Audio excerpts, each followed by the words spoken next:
Minimalism is great for making your life organized and simplified. But how to apply minimalism in home design? If you Google it, you might see some extreme empty spaces without any colors. And so that's it? Actually, you can set up minimalism according to your preferences because it is very flexible style. And by the end of that video, I will show you how to make minimalism work for you in your favor. Hi everyone, I'm Andrey, the designer, and I've been doing interior design for around 9 years with 80 plus completed projects in different countries. And I mostly work in minimalistic style. I make projects calm, cozy, and warm. That includes my client's personality. And today I want to share with you a few tips I use as a designer to make minimalism fit your preferences. So let's break down what minimalism is all about. Basically, minimalism is about simplicity. It is about making your life meaningful and simplified. It is about living with less distraction,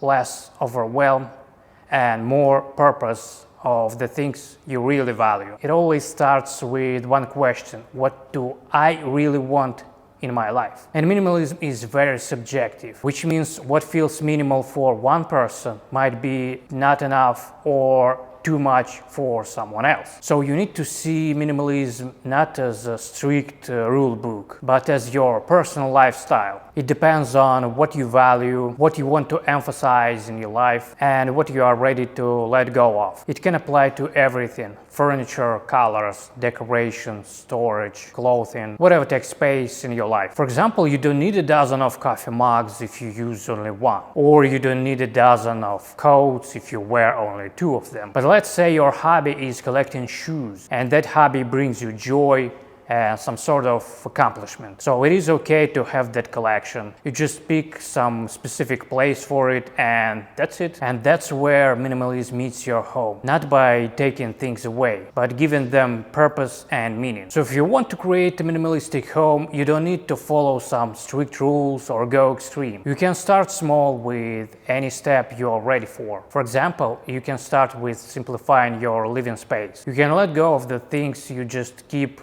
just in case. You know what I mean? Those things that you don't really use, but you keep them because maybe someday you will use it. You can put all these things in a box and label it just in case and put it aside. And after a while, you will see which things you used and which things you just forgot about, which means you don't really need them. And that's the point. Minimalism doesn't mean that you need to give everything up. It means testing, learning, and trying on yourself what fits your personality. So how exactly can you make minimalistic home fit your preferences? First, try to reframe your relationship with the things you own. Start thinking of your items as a source of purpose, something that brings value into your life. And also try to shift your attention from the items for some other areas, from the people you love, from your goals, from your lifestyle, from the things that truly matter. And don't think about minimalism as something that limits you. For example, I'm a minimalist, but I like bright color. And as a designer, I always try to put some, pop colors in my projects. Not too much, but just enough. So if you enjoy bright colors or something fancy, just go for it. Make it not too much, but just enough. You're not breaking some rules. You're shaping your home in a way that reflects you. Also, minimalism is not about counting items. You don't need to track how many items I have. You need just much as enough. And the magic of design is that you can repack all the things you own in a way that makes space feel more open, even with the same amount of stuff. For example, if you place compact dining chairs instead of big, poofy ones, the whole dining room looks bigger, even though the number of chairs is the same. Or low-profile bed in your bedroom creates more breathing space and makes the room feel cleaner. Or if you just use one solid color for your bedding, the whole bedroom feels calmer, like a space meant for sleeping and relaxing. This is how you make minimalism fit your personality, by using design to support function, feeling, and flow. So let's go over the key moments for you to remember. Number 1,